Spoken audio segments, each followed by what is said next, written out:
Class 11th ये यार एक ऐसी क्लास होती है जहां हम सब की जर्नी स्टार्ट हो रही होती है। कुछ लोग हम में से आईआईटी की तैयारी के लिए निकलते हैं, कुछ लोग एम्स के लिए या टॉप मेडिकल कॉलेजेस की तैयारी के लिए निकलते हैं। लेकिन इस लंबी सी जर्नी में धीरे धीरे टाइम के साथ हमको पता ही नहीं चलता है कब हम अपना बहुत सारा कीमती समय बर्बाद कर देते हैं और एक पॉइंट ऑफ टाइम के बाद जा करके रियलाइज होता है कि मेरी तो पूरी क्लास 11th वेस्ट हो गई है। और तब दिमाग में ख्याल आता है कि क्या मेरे को अपनी जेई या नीट की जर्नी कंटिन्यू करनी चाहिए, क्या अब भी मेरा आईआईटी या एम्स जाने का सपना पूरा हो सकता है क्या। लेकिन टीचर्स तो बोलते हैं कि अगर तेरा क्लास 11th बर्बाद हो गया है तो तू अब ऐसे बड़े एग्जामिनेशन को नहीं क्रैक कर पाएगा। मेरी भी जर्नी यार कुछ ऐसी रही है।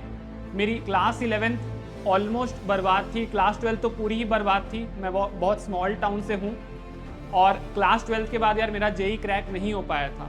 और उस समय तो यार ऐसा कोई था भी नहीं कि मेरे को पीछे से कोई बैकअप दे कि जा यार तू एक साल ड्रॉप ले, जो होगा देखा जाएगा। मैंने खुद से यार ये रिस्क लिया और उसके बाद मैंने जेई क्रैक किया। तो अगर तुम भी एक ऐसे स्टूडेंट हो जो अभी भी ऐसी आग रखता है कि मैं इस अगले 7 से 8 महीने बचा है जेई को या 1 साल नीट को बचा है उसमें अपनी पूरी जान लगा दूंगा, तो यार ये वीडियो तो डेफिनेटली तुम्हारे लिए है। लेकिन अगर तुम एक ऐसे स्टूडेंट हो जो सिर्फ बैठ करके पछता रहे हो कि मेरी 11वीं बर्बाद हो गई है तो अब मेरा जेई और नीट में कुछ नहीं हो सकता, तो यार ये वीडियो तुम्हारे लिए नहीं है, तुम छोड़ के जा सकते हो। लेकिन अगर कहीं पर भी ऐसा पॉइंट ऑफ टाइम पे लग रहा है कि हाँ मेरे अंदर अभी भी जान है लगाने को, तो यार ये वीडियो तुम्हारे लिए है। तो अपने बारे में यार थोड़ा सा बता देता हूँ।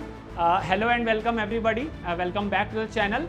This is Vipul Bagga, a final year undergraduate at NIT Raipur और इलेक्ट्रॉनिक्स एंड कम्युनिकेशन इंजीनियरिंग से हूँ यार मैं अभी। मैंने पिछले 4 से 5 सालों में हज़ारों स्टूडेंट्स को मेंटर कर रखा है, उनको गाइड कर रखा है इस जर्नी में। तो मेरे को पता है यार कि एक बच्चे के दिमाग में क्या चल रहा होता है जब वो अपने जेई और नीट की तैयारी में रहता है, साथ में उसको 11th-12th अपनी स्कूलिंग भी देखनी होती है।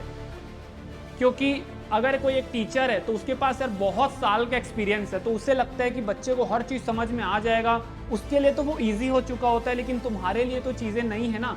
जब मैं अपने आप को तुम्हारी जगह रखता हूँ तब मेरे को समझ में आता है कि यार उस समय तेरे को भी तो नहीं समझ में आता था, तो सामने वाले को कैसे आ जाएगा। क्योंकि तुम्हारा दिमाग तो उतना ही मैच्योर्ड है ना जितनी तुम्हारी एज है। तुम्हारा दिमाग मेरे एज तक तो नहीं आया है या टीचर के एज तक तो नहीं गया है ना। तो मैं तुम्हारी यार चीज़ें समझ सकता हूँ कि यार टीचर बार बार पढ़ा रहे लेकिन फिर भी हमारे दिमाग में कुछ नहीं घुस रहा है, वो चीज़ मैं समझ सकता हूँ। इसीलिए अगर तुम्हारी स्थिति खराब है यार और तुम अब भी जेई या नीट क्रैक करना चाहते हो अगले 8 महीने से लेकर के 1 साल तक, ठीक है, क्योंकि जेई को 7 से 8 महीने लगभग बचे हैं और नीट को लगभग तुमको और एक्स्ट्रा टाइम मिल जाएगा 1 साल का। अगर तुम ये क्रैक करना चाहते हो और एक राइट गाइडेंस और मोटिवेशन चाहिए तो तुम बेस्ट वीडियो पे क्लिक करे हो। और इस वीडियो में यार तुमको कंप्लीट गाइड करने वाला हूँ। तुमको इधर उधर की बात सुनने की ज़रूरत नहीं है कि भैया ये तो वो बोल रहा है, भैया ये तो वो बोल रहा है। मैं तुमको एक रियलिटी बताने वाला हूँ। और यार अपने भैया पर विश्वास करना कि जेई और नीट ईजी है क्रैक करने को, गिवन कि तुम 100% हार्डवर्क डालने के लिए रेडी हो। तो इस वीडियो का एंड तक देखना। और मैं ज़्यादा तुमसे कुछ डिमांड नहीं करूँगा, सिर्फ एक चीज़ बोलूँगा यार, जितना हो सकता है इस वीडियो को लाइक कर देना और शेयर कर देना दोस्तों के साथ अगर वीडियो अच्छी लगी तो। और हमारे इस ग्रुप का पार्ट बनना चाहते हो तो चैनल को सब्सक्राइब भी कर सकते हो। अच्छा, डिस्क्रिप्शन में टेलीग्राम ग्रुप की लिंक है, वहां पर आकर के हमारी कम्युनिटी को भी ज्वाइन कर सकते हो। अगर तुमको किसी टाइप का भी डाउट आता है तुम मेरे को पर्सनली मैसेज कर सकते हो और जितना पॉसिबल हो पाता है मैं सबको पर्सनली रिप्लाई भी दे देता हूं। तो तुम्हारी भी कोई प्रॉब्लम होगी तो वो अपन ले लेंगे। और साथ के साथ इंस्टाग्राम का हैंडल भी दिया, तो किसी को इंस्टाग्राम में पूछना है तो वो भी पूछ सकता है। तो वीडियो के अंदर आगे चलते हैं, पूरी वीडियो एंड तक देखना। और मैं तो तुमको सजेस्ट करूंगा इसको 1.5x में देख लो ताकि तुम्हारा टाइम बचे, और इस प्लान से चलना ताकि तुम्हारा क्लास 11th भी होते रहे और साथ साथ में तुम अपना क्लास 12th भी चलाते रहो और बहुत अच्छे से जेई या नीट क्रैक करो। तो चलो यार वीडियो को स्टार्ट करते हैं। तो यार वीडियो में आगे बढ़ने से पहले मैं तुमको एक बहुत अच्छी इन्फॉर्मेशन देना चाह रहा था। तो एक यार बेनेट यूनिवर्सिटी, तुम सभी लोग को पता होगा, काफ़ी रेप्यूटेड यूनिवर्सिटी है, टाइम्स ऑफ इंडिया ग्रुप के अंडर आती है। उसके यार बेनिफिट्स ये है कि उसकी जो फीस है वो काफ़ी कम है, डिपेंडिंग कि आपको स्कॉलरशिप्स कितनी मिल रही है। साथ के साथ उसका एवरेज प्लेसमेंट भी काफ़ी अच्छा हो रखा है। तो अगर तुम बेनेट यूनिवर्सिटी के लिए अप्लाई करना चाहते हो तो रजिस्टर कर सकते हो, काफ़ी अच्छे डिस्काउंट मिल रहे होंगे। लिंक डिस्क्रिप्शन में है। अगर उस डिस्क्रिप्शन के थ्रू तुम जाते हो और इस कूपन कोड को अप्लाई करते हो जो तुम्हारे स्क्रीन में आ रहा है, तो तुमको फॉर्म के लिए काफ़ी अच्छा डिस्काउंट मिल जाएगा। और बेनेट यूनिवर्सिटी सच अ रेप्यूटेटेड यूनिवर्सिटी जहाँ की प्लेसमेंट भी अच्छी है, फीस भी ज़्यादा नहीं है और तुमको स्कॉलरशिप्स वगैरह भी मिल रही होती है। तो तुम अगर अप्लाई करना चाहते हो, सो लिंक डिस्क्रिप्शन में कोड अप्लाई कर लेना जो आपको स्क्रीन पर दिख रहा होगा। Thank you so much. तो चलो यार, अब वीडियो को स्टार्ट करते हैं और बड़े ध्यान से देखना जो मैं एक एक चीज बोल रहा हूं। और इस वीडियो के बाद मैं तुम्हारे लिए कंप्लीट वो भी लाने वाला हूं, रोड मैप की कैसे तुमको चैप्टर वाइज फॉलो करना है। अगर तुम्हारी 11th अच्छे से नहीं गई है, तुम 12th में हो या तुम ड्रॉप लेने वाले हो, जो भी करने वाले हो, अगर तुमको जेई क्रैक करना है, नीट क्रैक करना है, तो चैप्टर वाइज कैसे फॉलो करेंगे वो भी बहुत जल्दी मैं वीडियो लाऊंगा, पोस्ट कर दूंगा। तो चैनल को सब्सक्राइब करके रखना। अच्छा, अब बड़े ध्यान से देखना जो मैं पूछ रहा हूं, व्हेन आर यू स्टार्टिंग, ठीक है। ये एक बहुत बड़ी चीज है, क्योंकि हो सकता है मेरा ये वाला वीडियो तुम अभी देख रहे हो सकता है कुछ लोग जून मिड में देखे, हो सकता है कुछ लोग जुलाई तक देखें। तो कब तुम चालू कर रहे हो ये अपने आप से पहले पूछो कि तुम कब चालू कर रहे हो। क्या तुम जून चालू कर रहे हो, क्योंकि यार मई का महीना तो पूरा निकल चुका है, ठीक है। क्या तुम जून से स्टार्ट कर रहे हो या तुम जुलाई से स्टार्ट कर रहे हो, ठीक है। ये सबसे पहले अपने से पूछो। अगर तुम जून से स्टार्ट कर रहे हो तो तुम्हारे पास जो समय बचा है वो बचा है सिर्फ 7 महीना, ठीक है। ये जेई के लिए लिख रहा हूं। और अगर तुम जुलाई से स्टार्ट करो तो तुम्हारे पास जो समय बचा है वो सिर्फ 6 महीना बचा है। तो 6 महीने में हमको अपनी 12th भी कवर करनी होगी, साथ साथ 11th का बैकलॉग भी कवर करना पड़ेगा। तो ये कैसे होगा इस वीडियो में एंड तक बताऊंगा। और अगर तुम नीट वाले हो तो नीट का एग्जामिनेशन तो लगभग अगले मई तक होगा, तो तुम्हारे पास लगभग 11 से 12 महीने बोल सकते हो, पूरा 1 साल है। तो पूरी चीजों को देखना जो जो मैं तुमको आगे बताते चलता हूं। अच्छा, कि भैया 11th जो हमारा बर्बाद हो चुका है उसको हम कैसे ट्रैक पे लाएं, ये सबसे बड़ा मेन सवाल है यार, ठीक है। तो तुमसे कुछ ज्यादा नहीं मांगूंगा, बड़े ध्यान से देखते जाना वीडियो को। यार टोटल चैप्टर्स कितने होते हैं क्लास 11th में, पहले ये पता कर लेते हैं कि टोटल चैप्टर्स हमारे क्लास 11 में कितने होते हैं। तो एक अगर मैं मोटा तुमको एक फिगर बताऊं तो लगभग 30 चैप्टर्स होते हैं। अगर मैं देख रहा था फिजिक्स, केमिस्ट्री और मैथ्स के, तो फिजिक्स में लगभग 11-12 चैप्टर है, केमिस्ट्री में 8-9 चैप्टर, मैथ्स में उससे भी कम है। तो एक तुम अंदाजा में बोल सकते हो यार कि तुम्हारे जो चैप्टर्स होते हैं वो होते हैं 30 चैप्टर्स, ठीक है। फिजिक्स को मिला के, केमिस्ट्री को मिला के और मैथ्स या बायो को मिला के, गिवन कि तुम जेई वाले हो या नीट वाले हो, तुम देख लेना, मैंने बायो का सिलेबस भी देखा है तो ज्यादा चैप्टर्स उसमें नहीं थे। तो पीसी या एमबी मिला के तुम्हारे जो चैप्टर्स है वो 30 है, ठीक है। हमको भैया ये 30 चैप्टर जो है वो कवर करना है। अच्छा, इन 30 चैप्टर में प्रायोरिटी कैसे सेलेक्ट करेंगे उसके लिए मैंने बोला नेक्स्ट वीडियो आ रही होगी, जिसमें बताऊंगा कि ये जो 30 चैप्टर के तुम्हारे बैकलॉग लगे, जिनमें तुमको कॉन्फिडेंस बिल्कुल भी नहीं है, उनको जब तुम कवर करोगे तो किस ऑर्डर में कवर करोगे उसके लिए भी मैं बहुत जल्दी वीडियो ड्रॉप कर रहा हूँ। तो ये 30 चैप्टर का जो बैकलॉग, अब ऐसा जरूरी नहीं है कि हर जन का जो यार 30 चैप्टर का बैकलॉग हो सकता है कि किन्हीं का इसमें से 15 चैप्टर एकदम अच्छे से हो गया हो, 15 बचा हो, किसी का 10-12 हो गया हो, बाकी के बचे हो, तो ऐसा हो सकता है। मैं मान के चल रहा हूं कि तुम्हारे टोटल क्लास 11 में 30 चैप्टर होते हैं।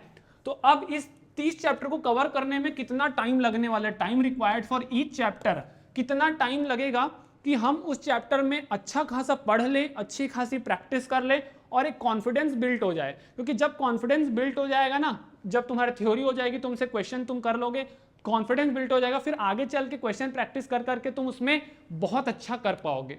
जब तुम आगे मॉक दोगे, अपना रिवीजन करोगे, तब तुम जो है बहुत कॉन्फिडेंट फील करोगे। तो एक चैप्टर को यार लगभग तुमको 12 घंटे मैं तुमसे मांग रहा हूं, ठीक है, सिर्फ 12 घंटे। अब बोला भैया सिर्फ 12 घंटे, 12 घंटे जो है बहुत कम है यार, ठीक है। और वो 12 घंटे मैं तुमसे पूरे 1 हफ्ते में मांग रहा हूं, ठीक है। तुम इस 1 हफ्ते में 12 घंटे डिवोट कर सकते हो क्या क्लास 11th को। और जब ये तुम 12 घंटे क्लास 11th को दे रहे होगे तब तुम भूल जाना कि क्लास 12th नाम की भी कोई चीज है करके, ठीक है। अगर क्लास, क्योंकि क्लास 11th यार बेसिक्स स्ट्रांग होना बहुत ज्यादा जरूरी होता है। तो क्लास 11 को ऐसा नहीं कि क्लास 12 के बेसिस पे हम पूरा जेई या नीट क्रैक कर लेंगे क्या। बहुत लोग मेरे को कमेंट सेक्शन में पूछते हैं कि भैया क्लास 11 बर्बाद हो चुका है, क्या सिर्फ क्लास 12 पढ़ के जेई नीट क्रैक हो जाएगा क्या। बट ये वीडियो को देख यार, इसके साथ तू क्लास 11th भी करेगा, क्लास 12th भी करेगा, फिर जेई और नीट भी फोड़ेगा, ठीक है। तो क्लास 11 के लिए तुमको हफ्ते में सिर्फ 2 घंटे डिवोट करने हैं, ठीक है। और 12 घंटे डिवोट करने हैं। उस 12 घंटे में तुम्हारी जो 6 घंटे है वो तुमको थ्योरी में देना है और 6 घंटे तुमको क्वेश्चन प्रैक्टिस में देना है। हाँ, ऐसा लग रहा होगा ना यार कि नहीं यार 10 घंटे अपन तो पहले थ्योरी करेंगे और फिर 2 घंटे उसकी प्रैक्टिस करेंगे, ये गलत हो जाएगा यार। क्योंकि थ्योरी से ज्यादा क्वेश्चंस में ध्यान देना होता है। यहीं पर जो एक बच्चा मिस्टेक कर रहा होता है, जिससे फिर उसको कॉन्फिडेंस नहीं आता है। हम जो है वो थ्योरी के पीछे भागते रहते हैं, बस किसी की क्लास लग जाए तो वहां पहुंच जाते हैं, फिर वहां से नहीं समझ में आया, किसी और की क्लास लगती है तो वहां पहुंच जाते हैं। तो थ्योरी करते हैं लेकिन हम क्वेश्चंस को फेस नहीं करना चाहते हैं, क्योंकि हमसे एक टाइम था कि क्वेश्चन नहीं बनता था तो हम उसको फेस नहीं करते हैं। हो सकता है आज भी ना बने, बट लेकिन धीरे धीरे वो इंप्रूव होता है। और वही पेशेंस हम नहीं रख पाते हैं, हमको लगता है हमसे नहीं हुआ, चलो थ्योरी फिर से करते हैं। तो इस थ्योरी से ज्यादा तुम्हारा जो ध्यान है वो क्वेश्चन में होना चाहिए। तो थ्योरी बहुत अच्छे से करना, कहां से करना है वो भी बता रहा हूँ। थ्योरी को 6 घंटे दिया, 6 घंटा बहुत होता है। अगर तुमको एक जेई और नीट लेवल की थ्योरी करनी है 6 घंटा ले लो, 7 ले लो, एक एक्स्ट्रा कर लो, और उसके बाद तुमको उसकी क्वेश्चन प्रैक्टिस करनी है। ठीक है, अगर तुमसे स्टार्टिंग में क्वेश्चन ना बने तो एक बहुत अच्छी ट्रिक बताते हैं। और जितने भी सॉल्व एग्जांपल होते हैं ना, सबसे पहले तो अगर तुम जिसकी भी क्लास में बैठ रहे हो और देखो कि वो अप्रोच कैसे लगा रहा है क्वेश्चन को। मैं हमेशा से तुमको बोलते हैं बैक लिंकिंग स्ट्रेटेजी को फॉलो करो, कि यार इस क्वेश्चन में ये पूछा है तो पहले मैं इसको लिख लेता हूँ कि भैया मेरे से कुछ भी मान लो पूछा है, कंडक्टेंस पूछा है तो कंडक्टेंस का फॉर्मूला पहले मैं लिख लेता हूँ। फॉर्मूला याद आना बहुत जरूरी है थ्योरी से। फॉर्मूला लिख लिया, फिर मैं देखूंगा यार मेरे को ये चीज गिवन है, मेरे को ये चीज गिवन है, मेरे को ये चीज गिवन है, तो मैं उसको आकर के क्वेश्चन से उतार दिया। फिर मेरे को पॉइंट ऑफ टाइम पे रियलाइज हुआ कि ये चीज तो अननोन है, अब इसको फाइंड करना पड़ेगा। तो इसको फाइंड करने का भी एक और फॉर्मूला होता है, वो फॉर्मूला लिखे, गिवन वैल्यू डाले, उसका वैल्यू निकाल के इस पे पुट करे। तो ऐसा बैक लिंकिंग अप्रोच भी लगा सकते हो, टीचर क्या अप्रोच लगाता है वो भी देख सकते हो, या तुम स्टार्टिंग में सॉल्व एग्जाम्पल्स भी देख सकते हो, जिससे तुमको फील आए कि भैया क्वेश्चन इस टाइप के होते हैं। ठीक है, तो क्वेश्चन प्रैक्टिस पे बहुत ध्यान देना है। तो एक वीक में मैं तुमसे सिर्फ 12 घंटे मांग रहा हूं, और एक वीक में तुमको एक ही चैप्टर करना है। एक वीक में तुमको सिर्फ एक चैप्टर करना है, और धीरे धीरे करके हम इसको बढ़ा लेंगे। ठीक है, धीरे धीरे करके हम एक एक चैप्टर को आगे बढ़ाते जाएंगे। अब आगे बड़े ध्यान से देखना। सबसे पहले मैं तुमको, वैसे तुम अपने हिसाब से भी कर सकते हो, बट अगर मेरे से सजेशन पूछोगे तो मेरा ये सजेशन होगा कि तुम यार वीकेंड रूल को अपनाओ। क्योंकि अगर तुम क्लास 12th में हो तो तुम्हारे साथ बहुत चीजें हो रही होती है, क्योंकि तुमको पता है कि भैया कोचिंग अपने पेस से चलता है, चाहे तुम जहां से भी कर रहे हो, चाहे तुम किसी ऑफलाइन कोचिंग से कर रहे हो, ऑनलाइन से कर रहे हो, यूट्यूब से कर रहे हो, क्योंकि वो कोचिंग अपने काफ़ी स्पीड से जो है 12th की प्रिपरेशन कराता है, क्योंकि उसको जो है 3 से 4 महीने पहले सिलेबस कवर कराना होता है ताकि रिवीजन पूरे तरीके से हो सके। तो कोचिंग की स्पीड काफ़ी होती है 12th की। बीच में हमारे स्कूल भी आते हैं, फिर एक टाइम पे बोर्ड्स भी आता है, फिर प्रैक्टिकल्स भी होते रहते हैं, तो बहुत स्पीड रहती है। तो मंडे टू फ्राइडे टाइम निकाल पाना बहुत मुश्किल होता है। तो मैं तुमको बोलूंगा यार वीकेंड रूल तुम लगा सकते हो। इसमें क्या करना है, तुम्हारा जो मंडे टू फ्राइडे उस दिन तुम भूल जाओ कि तुम्हारा कोई बैकलॉग है। ठीक है, उस दिन तुम एकदम से भूल जाओ कि तुम्हारे पास कोई बैकलॉग है क्लास 11th का। पूरा फोकस किस में होना चाहिए, क्लास 12th की कोचिंग में जो तुम्हारी पढ़ा रहे हैं वो, साथ में तुम्हारे स्कूल में तुमको जितना काम करना पड़ रहा है, प्रोजेक्ट या जो भी देखना पड़ रहा है साथ में, वो तुम्हारा मंडे टू फ्राइडे होना चाहिए। मंडे टू फ्राइडे तुमको टेंशन लेने की जरूरत नहीं है, चाहे तुम जेई एस्पिरेंट हो, नीट एस्पिरेंट हो। लेकिन जैसे ही सैटरडे संडे आता है, उस दिन यार मैं तुमसे सिर्फ 6-6 घंटा मांग रहा हूं। ठीक है, तुम सैटरडे को 6 घंटे निकाल लो और संडे को 6 घंटा निकाल लो। अगर यहां 6 नहीं निकाल पा रहे हो, 3 निकाल पा रहे हो, तो वहां संडे को 9 निकाल लेना। क्योंकि यार देखो, दिन में 12 घंटे अगर पढ़ ले रहे हो, संडे को 12 घंटे निकालना बहुत जरूरी है। क्योंकि यार तुम्हारा वैसे ही बैकलॉग क्रिएट है, और 12 घंटे नहीं निकालोगे यार तो तुम फिर डिजर्व नहीं करते हो IIT में जाना, एम्स में जाना। तो 12 घंटे तुमको डिवोट करना पड़ेगा संडे को। ठीक है, अगर नहीं कर पा रहे हो कि वही मॉक टेस्ट वॉक टेस्ट भी देते हैं, तो इधर 6 बांट लो, इधर 6 बांट लो क्लास 11th के लिए। और यार यहाँ तुम थ्योरी कर लो, एक दिन में 2-2 घंटे के तुम ब्रेक में ले लो, कि यार अगर थ्योरी कर रहे हैं 6 घंटे की थ्योरी है तो 2 घंटे, फिर 2 घंटे, फिर 2 घंटे, तुम ऐसे जो है थ्योरी कर सकते हो। और फिर अगले दिन पूरा संडे को डट के क्वेश्चन प्रैक्टिस कर सकते हो। तो मैं तुमसे यही सजेस्ट करूंगा कि सैटरडे संडे पूरा क्लास 11th के बैकलॉग की कवरेज को लगा दो, फिर भूल जाओ कि क्लास 12th में क्या हो रहा है। पूरा सैटरडे संडे तुम्हारा क्लास 11th को डिवोट होना चाहिए। तो ये स्ट्रैटेजी बहुत काम करेगी। क्योंकि अगर तुम सोच रहे हो कि यार ऐसा क्यों करना है, भैया मैं रोज 1-2 घंटा पढ़ लेता हूँ मंडे टू फ्राइडे या मंडे टू संडे, रात में 1 घंटा 2 घंटा मैं क्लास 11 पढ़ते रहूंगा, दिन भर क्लास 12 पढ़ते रहूंगा। यार ये देखो प्रैक्टिकली पॉसिबल होता नहीं है, मेरे को भी पता है तुम नहीं कर पाओगे, क्योंकि क्लास 12 भी चल रही होती है, कोचिंग भी चल रहा होता है, साथ में होमवर्क भी चल रहा होता है, DPPs भी चल रहा होता है। तो उसके साथ साथ ना हमको ऐसा लगता है हम कर लेंगे, लेकिन रात होते होते तक हमारी एनर्जी पूरी डाउन हो जाती है। तुम कर भी लोगे तो एफिशिएंसी के साथ होगा नहीं। इससे अच्छा तुम जो है वीकेंड रूल अप्लाई करो और इस तरीके से क्लास अपनी 11th को अप्रोच करो। अब नेक्स्ट चीज कि भैया स्टडी करेंगे कैसे, रोड मैप टू स्टडी। क्योंकि कोचिंग तो क्लास 11th पढ़ा चुकी है, अब तो मेरे को क्लास 12th पढ़ाया जा रहा है, तो मैं उस वापस से 11th चैप्टर को कहां से पढ़ूं? क्या किसी लाइव क्लास से पढ़ूं? तो यार देखो, मैं तुमको सिंपल से बता रहा हूं, वापस से लाइव क्लास में जाओगे तो बहुत दिक्कत हो जाएगी, क्योंकि ऑलरेडी तुम वो चीज एक बार पढ़े हो कोचिंग में, तुमको लाइव क्लास में नहीं समझ में आई है, अब तुम फिर किसी लाइव क्लास में जाओगे तो फिर वो अपने हिसाब से पढ़ाएगा। उससे बेटर है यार कि तुमको ना सबसे पहले वन शॉट थ्योरी करनी है। तुमने देखा होगा यूट्यूब में बहुत जगह है, अगर सोर्सेज के नाम नहीं पता है तो मेरे को टेलीग्राम पे मैसेज करना, मैं बता दूंगा। ऐसे ऐसे सोर्सेज है जहां 6 से 8 घंटे के अंदर वन शॉट में तुम्हारी पूरी थ्योरी कंप्लीट कराई जाती है।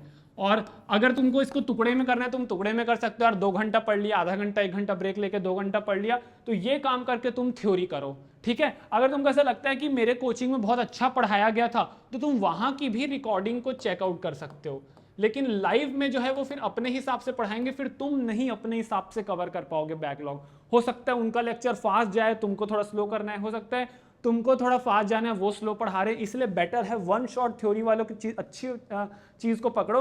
अगर दिक्कत हो रही है कि कहाँ से करे तो मेरे को मैसेज करना, मैं बताऊंगा यार यहाँ से तुम वन शॉट थ्योरी कर लो, उसको पार्ट पार्ट में भले कर लो, ठीक है। तो वन शॉट थ्योरी करना है हमको, बहुत अच्छे अच्छे प्लेटफॉर्म में बहुत सारी चीजें अवेलेबल है।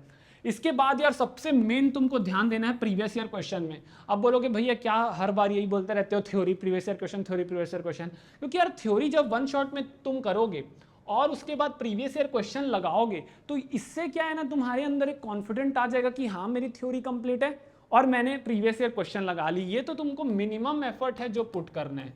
इसके बाद आगे के क्वेश्चंस जैसे जैसे हम प्रैक्टिस करेंगे वो बनते जाएंगे, लेकिन सबसे पहले थ्योरी, उसके बाद प्रीवियस ईयर क्वेश्चन, तुरंत प्रीवियस ईयर क्वेश्चन पे आना है। मतलब हो सकता है तुम्हारे क्लास में ही कुछ क्वेश्चंस कराएं, वो थ्योरी करी और उसके बाद प्रीवियस ईयर क्वेश्चंस बनाएं, एक एक करके। स्टार्टिंग में नहीं बन रहा है तो देख लिए, लेकिन अप्रोच को सीखना है कि क्या हो रहा है। अच्छा ये हो गया, लेकिन जब अपन ये वन शॉट थ्योरी कर रहे होंगे तो एक मिस्टेक मत करना जो तुम्हारे लास्ट समय में तुमको बहुत ज्यादा दुख दे सकती है, वो है शॉर्ट नोट्स नहीं बनाना। शॉर्ट नोट्स तुमको बनाना ही बनाना है हर एक चैप्टर में। जब भी तुम कोई चैप्टर लेकर के बैठो, फॉर सपोज तुमने इलेक्ट्रोस्टैट्स आज चालू किया है, तो यार एक साफ सुथरी फिजिक्स की कॉपी बना लो जहां पर इलेक्ट्रोस्टैट्स हेडिंग होनी चाहिए।